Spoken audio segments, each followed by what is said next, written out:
I'm gonna be 100% honest with you. I forget how gay looking I am. I forget, and then something will happen. Like the other night, I was walking around New York City where I live, and I saw this guy leaving an office building, and he saw me, and he just goes, "Good Lord." And I was like, good. I turned behind me, the person behind me was like, And I just got this premonition, because he didn't say it in a mean way. I was like, I bet this guy just got done with like a brutal 15-hour gender diversity training where he was getting grilled all day, and he passed by like half a point, and then he goes to leave, and I'm the first person he runs into, and I look like a little HR booby trap, like, hey, yeah, what's up, buddy? I'm the final level. HR sent me in to see if you can graduate. Let's go.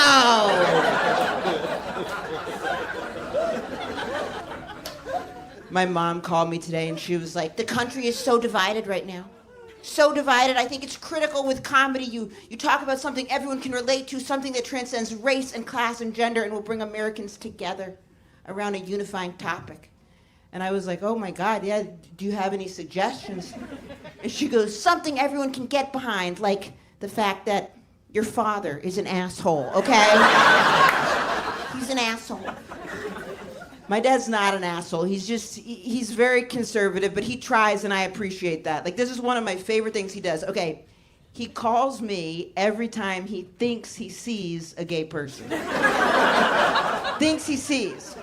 He did it the other day from the supermarket. He's like, honey, I'm in the frozen food section. I think I see a lesbian. And I was like, that's great, Dad. You know, leave her alone, whatever. Back away. It's like he's a bird watcher, but for gay people. That's what it feels like.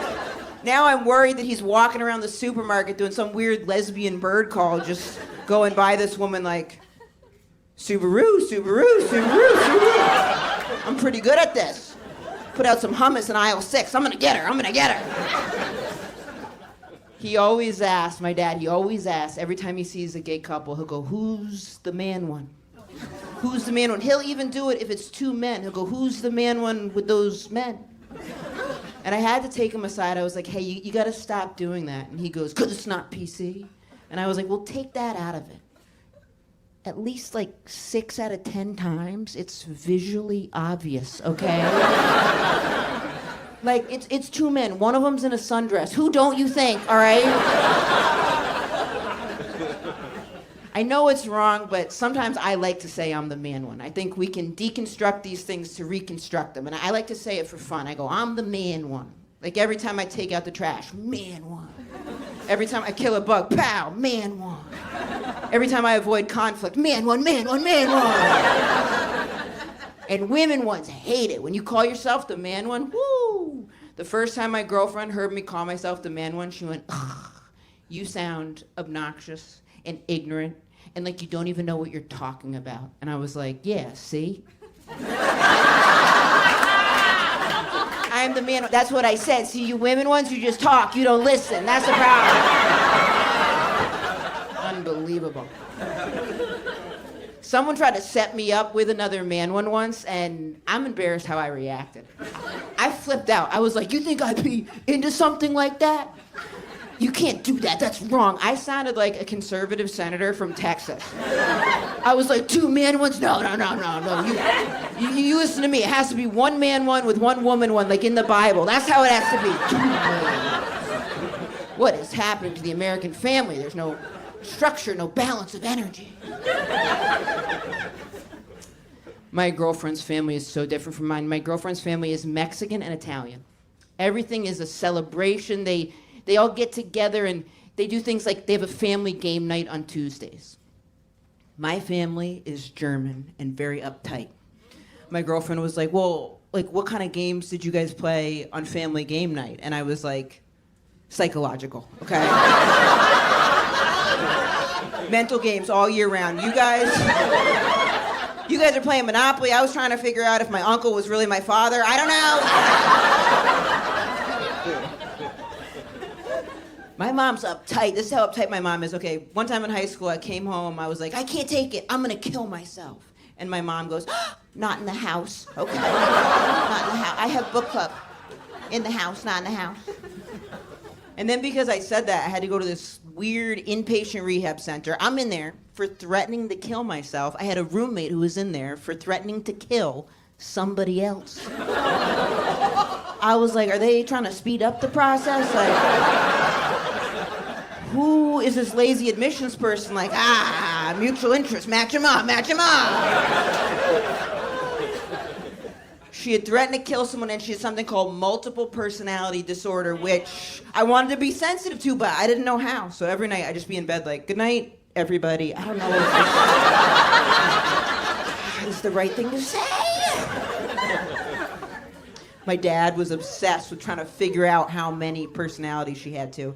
He goes, aren't you curious what you're working with? This is his big plan. He goes, how about you put out a bowl of candy and you tell her? Everybody takes one piece. How about that? Pretty clever, right? I thought it was pretty good. My uncle has special needs, and my friend asked me if my uncle was legally special needs. And that tripped me up, because I was like, well, I mean, he's not illegally special needs. I never thought about it, but I'm so neurotic, I started thinking, like, what if he's faking it? What if he figured out at a young age that life is really hard, so he just pretended he didn't understand, and now he kind of gets to do what he wants. Like, if you ask him something he doesn't want to answer, he just walks off. That's amazing. Imagine that power. Someone's like, hey, I just took up CrossFit. Do you want it? Walk off. Exit. Get out. So I was asking my mom, I was like, hey, I'm just curious, like, how do we know he was legally special needs? What's that line? And my mom's like, we knew when he passed a test, okay? And I was like, you mean when he failed the test?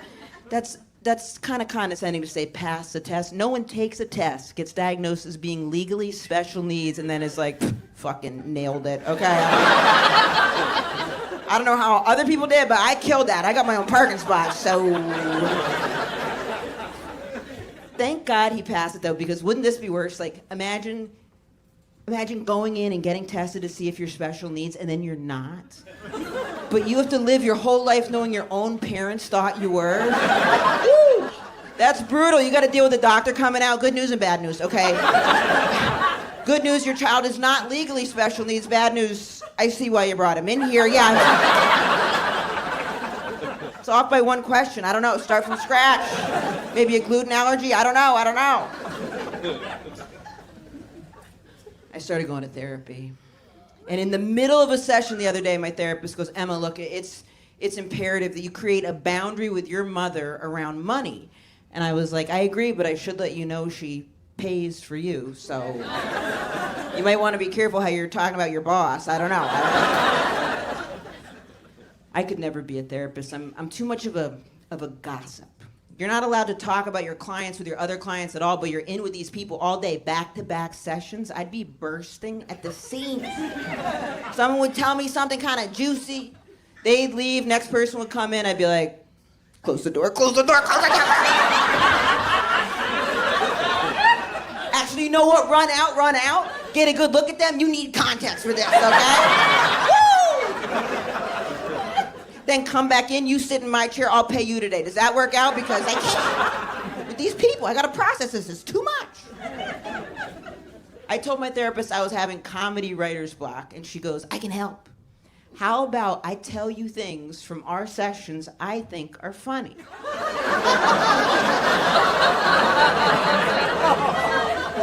And I was like, I didn't think anything from our sessions was funny. And then she took out another notebook, a separate.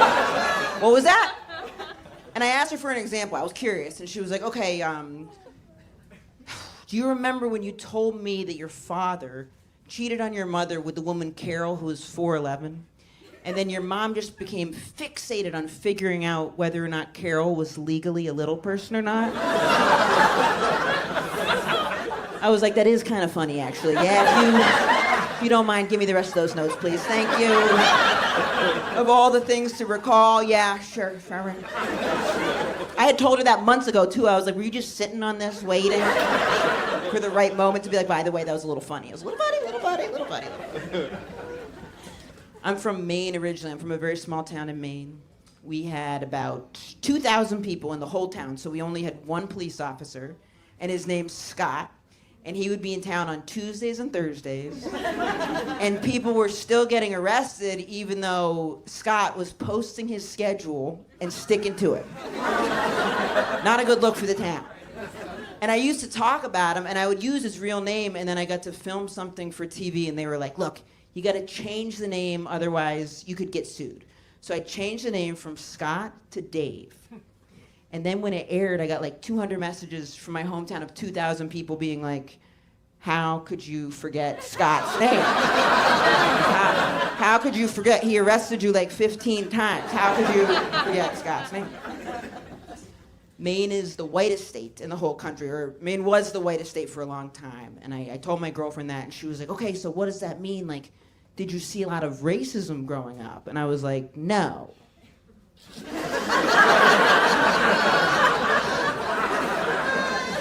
And she was like, that's great. And I was like, maybe I'm not describing it well. I didn't see any different races. That's what I'm trying to tell you. I saw no different races. The other day, someone was like, that's not true. I know a black person from Maine. And I wasn't even trying to be silly. I was just like, is it Sebastian Green? And they went, what the hell? He moved. You gotta update. You gotta update your weird little book. One thing I appreciate about being from a small town is everybody stays up on everything, which can feel suffocating when you're there, but over the years, it was nice. Like, years ago, I played a murderer on a TV show. Just a quick little part. I killed someone. That was it, right? And when I would go home for years after that aired, people would see me at the grocery store and they'd be like, murder. And I'd be like, it was fun. And I love the idea of someone having no context and just seeing someone go murder and me being like, yeah, you know, I'm trying out here. I'm trying. So that was all fun and games until I was in New York and I was standing next to this woman at a coffee shop and she goes, I'll have a coffee and she's famous. So I was like, oh, you saw me be a murderer? I thought only people in my hometown saw that, but yes, that was me, you know, murder. And she looked kind of confused, and then I realized she didn't say, I'll have a coffee and she's famous. She said, I'll have a coffee and a cheese Danish. So to this poor woman, she orders a coffee and a cheese Danish, and I excitedly go, oh, you saw me be a murderer? Oh. I thought only people from my hometown saw that, but yeah, that was me. Murder, like the most loose-lipped psychotic murderer ever. How many things had to go wrong to create that moment? And as I realized what happened, I turned bright red, but then she freaks me out because she didn't freak out. She didn't freak out. She just took it in and went, well, good luck with that, and walked off. Petrified. I love Law and Order Special Victims Unit. That's my guilty pleasure. And it's just like sometimes everything feels so like convoluted and crazy, and then Law and Order Special Victims Unit, right, wrong, dun dun, justice, you know. But I think it's weird they call it Special Victims Unit because aren't all victims special? Like, could you imagine being the victim of a stabbing and you go in to report it at Special Victims Unit and they're like, wrong unit. This unit's for special victims. And you're like, well, I got stabbed by my neighbor. And they're like, all right, was it with his dick? No, down the hall. All right, bye. Get out of here. No semen, no service. You're not getting in. Bye. It's insane to me the executive producer of that show is named Dick Wolf, too. It's like, it's a sex crime show. And I didn't notice that for years. I feel like if a woman had the equivalent name, I would have noticed it much quicker. If I was watching and I was like, executive producer, Vulva Fox. I don't know about that. It's crazy. My sister got married not too long ago, and her and I... Oh, well, let me rephrase that. I was about to say we're not that close, but I just realized... So... my sister... God bless her. God bless her. My sister got married, which is very exciting, and she had me be the maid of honor, which I was surprised about, right? So she has me be the maid of honor, and right away she's like, okay, and here's the deal. I want you to wear this dress. And I was like, oh, okay. It was a very floofy, over-the-top situation. And I was like, all right, well, like, walk me through it. Like, why? She goes, simple, it's the pictures. If you don't wear this dress, it will ruin the pictures. And I was like, okay, I hear you, but I just want you to know if I do wear this dress, it's also gonna ruin the pictures. I wanna manage expectations because if I wear this dress for you, I'm gonna be so uncomfortable that I'll be posing in these pictures even more masculine than normal, so I'll just be in these pictures posing like... I don't think that's what you want. So she goes, scratch the dress, and she ended up having me wear something called a romper, which is like, yeah, for romping in a field or whatever you do with it. I don't know. But it's a top connected to a bottom, so I thought it was called a onesie. So for like 4 months, I was going around like, my sister's making me wear a onesie at her wedding, and not one person was like, I think you've got that wrong. Not one. Everyone was like, I could see a onesie for you.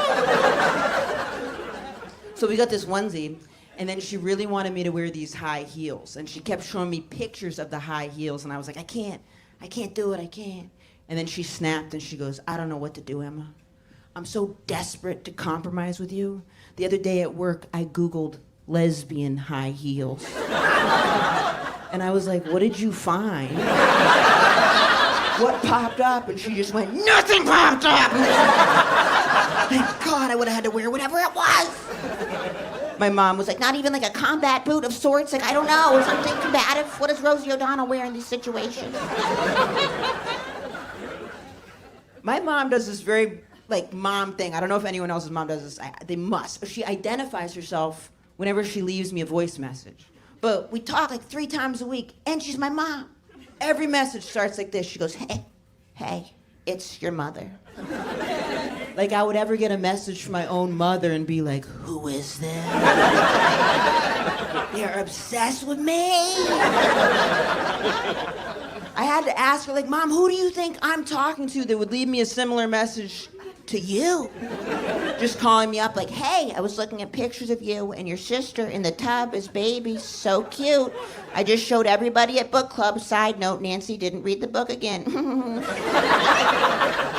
Anyway, call me back. It's Rodrigo, your landlord. Rent is due. I'm thinking about ya.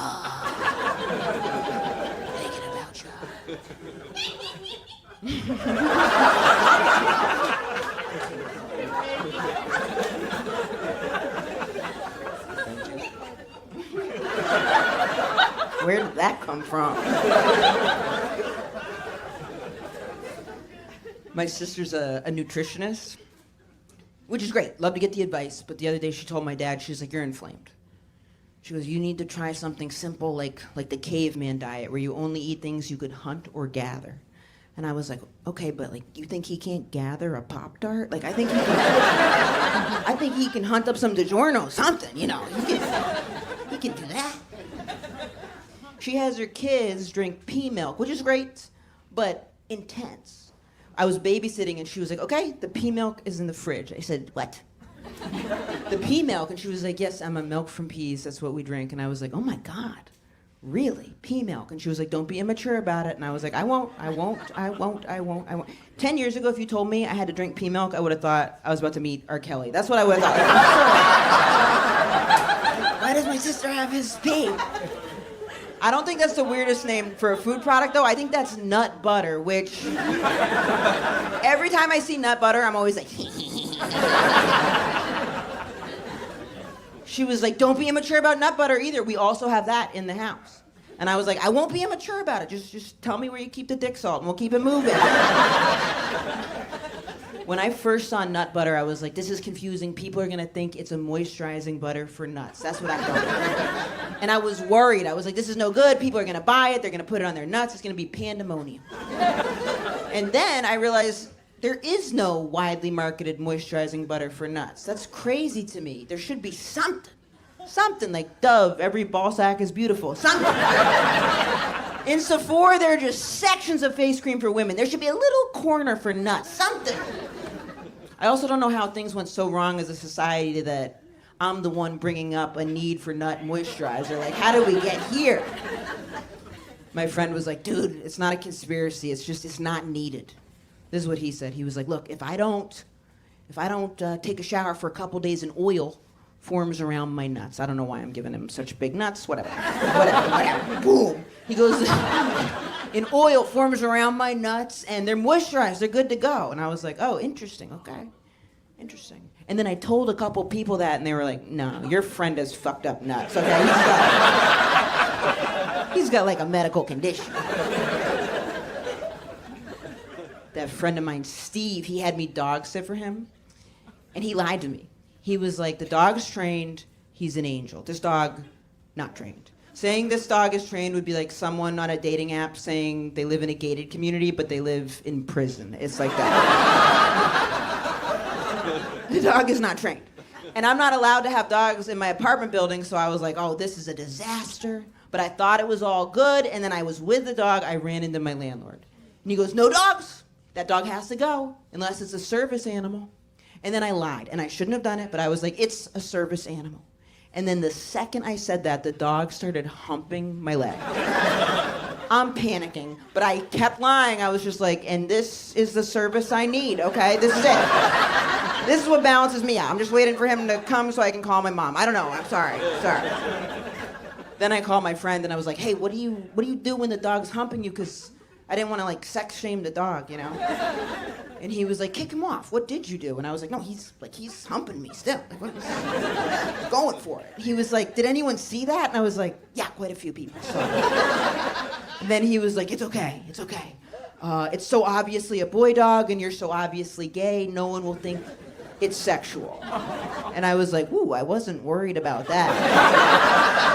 That hadn't even occurred to me that people would be walking by like, lesbians are disgusting. Gay people, gross. For a while, my opening credit was that I had opened for Louis C.K. That was my opening credit. I was opening for him right before he got in trouble for jerking off in front of his openers. Bad timing. My mom called me hysterical. She was like, oh my God, you're doing comedy with him? Did he jerk off in front of you? And I said no, and then she went, oh, were you the only one? Like, I messed up. That's what it felt like.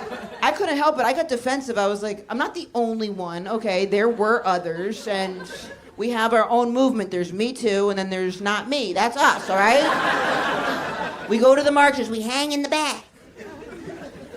I've thought so much about what he did, and doesn't it seem like when it comes to, like, not jerking off in front of people when they don't want you to, it'd be so easy to not do that? Like, none of you guys are doing it. I don't even know what I'd do if someone was, to be totally honest. Maybe, like, if I tried a new joke and no one liked it, but you started jerking off, I'd be like, I appreciate that, man. Had that new joke go, well, one guy liked it a lot, so I don't know. Let's see, we'll try it again. Show business is brutal. I don't know when I started doing this, but for the past couple months, I've been commenting on porn videos. It's very compulsive, and I'm doing it as a way to give back. That's what I tell myself, because I comment on the video if the title of the video doesn't match up with the content of the video. I say something, you know? And I didn't realize how weird it was to be a porn commenter. Until my friend was like, dude, can you believe some idiots think real people comment on porn videos? And I was like, who do you think comments? And he goes, robots. Obviously, it's just robots trying to get people to go over to their page. And I was staring out the window of an Uber like, it's not all robots. He got in my head. I was gonna stop, but then I saw this one. It was titled, Verbal Wife Gets Banged Out by Neighbor, and verbal was in all caps. And then she said nothing. So I felt like I had to say something, you know?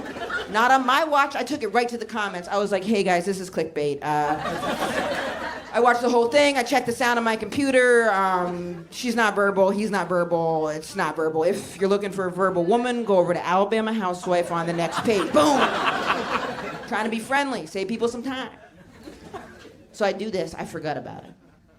Then I was having dinner at my sister's house, and I got an alert that somebody had commented on my comment, which I didn't even know you could do that. I took my phone out right away. I was trying to check it. Pow. The second my phone was in my hands, my sister goes, Emma, no phones at the dinner table. It's a bad example for the kids. And I was like, you have no idea how bad an example this is for the kids. But I had to check it. This is what this guy said. He was like, hey, thank you so much for your comment. It was my anniversary with my wife. I had 10 minutes to come and get ready for dinner, and if it wasn't for you, I would have wasted time on this video. At this point, I put my hand over my heart and started talking to myself. I was like, that's why you do what you do. That's why you gotta keep commenting. He goes, but because of you, I came quickly. I had time to wrap her anniversary present. That same dinner, my sister goes, Emma, I'm curious, do you ever do anything for other people? And I was like, you have no idea. I always think of porn as something that has an edge to it, and that's why it gets sought out, because it's like we're looking for something a little edgier than what we have in our sex life. It's like why it's fantastical a little bit, you know? And my friend was like, no way. Nope. Everything I look up, I would do in real life. And I was like, what do you look up? And he goes, gangbang. Gangbang porn. And I was like, you would go to a gangbang. You with your social anxiety would go. Or like stuck porn. I don't know if you're familiar with that. It's like very popular. It's always got tons and tons of views. If you don't know what it is, stuck porn will be like, there'll be like an open window or open car door or an open laundry machine. Basically, something is open.